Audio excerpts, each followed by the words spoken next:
So, thank you for the invitation.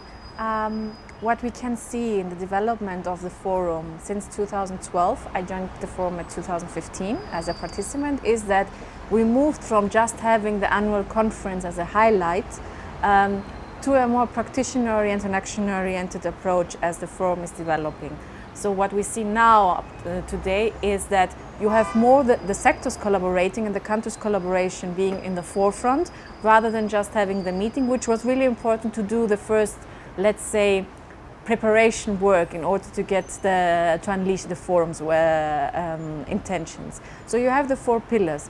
What we see is that in the beginning the 4 pillars were seen as independent, and now you see also the interaction and the impact between them. So if we focus on energy, it has a clear focus also on tourism, education and human capital. The same goes if you focus on culture, it will have an impact on the other pillars. Why? Because they're interconnected, and also because you have the various countries that have also very different focuses on their development. They can replicate and bring in their knowledge and transfer knowledge in a very, very quick way rather than just seeing one sector as isolated. What is also important is, parallel to the Berlin process, the forum can play a major role in advocacy, bringing all the voices together so that one voice, actually a strong voice supported by all the partner organizations and all the stakeholders, whether it's activists, practitioners, academics or businessmen, but that you see there's an interest to develop the region as a region and not with a very old approach that we had as nation states, which is also a new trend that we see in Europe. So you see a more creating a platform of dialogue rather than just seeing the countries as countries, but seeing them in their capacity to disseminate and multiply the potential of the region. What we see also in the years of the Balkan Forum since 2012 is that the Balkan Forum belongs to the new generation of civil society organizations. So we don't see the project and donor-based approach. We see a more systemic and more long-term sustainable approach on how to develop as an organization and being more action-oriented, but also with a greater vision.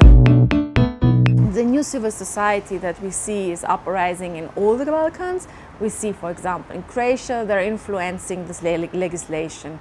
In Serbia, they try to influence the legislation, but they have a very entrepreneurial approach and they start to get more entrepreneurial. In Greece, because of the economic crisis, civil society is becoming more visible, hence not because of the crisis, but the need is greater. And you see very different approaches from the civil society actors in order to empower not only the social sector, but also the other sectors of the economy, which is very new. So you see a melting basically of mindsets that is coming also to the region, and it's more visible in the region because there is a need. You have the last 20 years after the wars and after all this instability, and now you see that there is a new generation coming up trying to create change and trying to establish this change with a new mindset that has to be visible and also can actually influence not only the region but also in Europe. What has been done wrong, what we can correct, what can be done differently.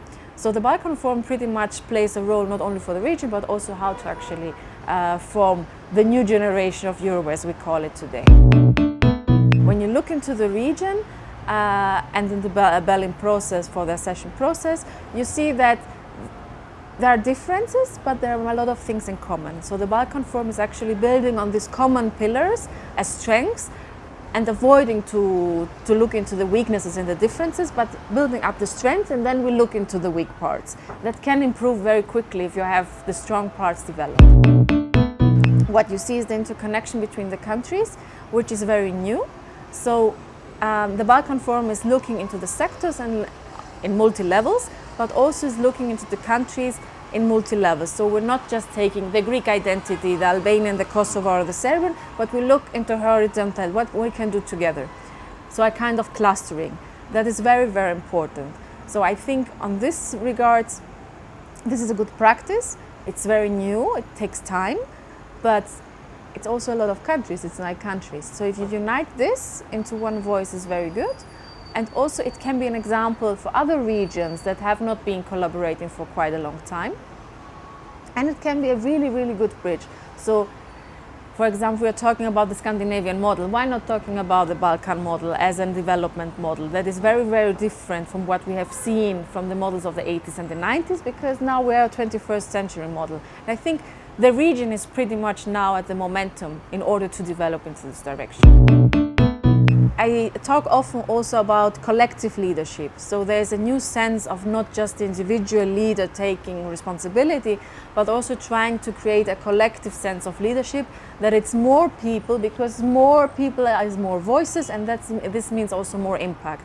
For example, the civil society leader is talking to the business leader. They think together of a solution, and they're together doing some proposals and not in their silos, which is very new as an approach, and we can see it also in other parts of the world.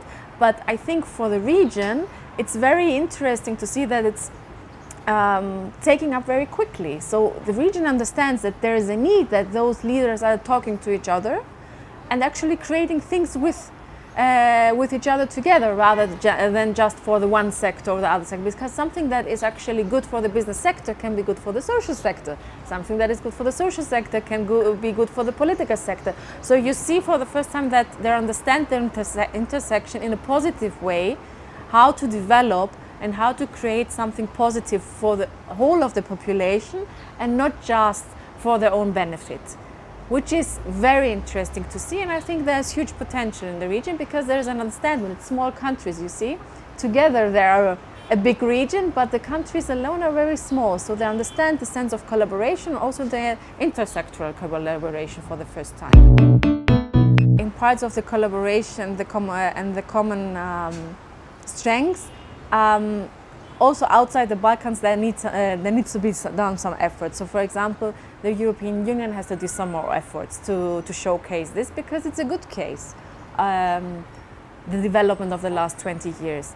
And inside the Balkans, it's the Balkan Forum that can do and showcase a little bit more what is happening besides the bad parts and besides the ongoing political developments, but also to look, there are programs running between the countries, there are academic stuff running between the countries, there are civil society networks that are actually collaborating, cross-collaborating. So I think it is promoted, but it needs more push.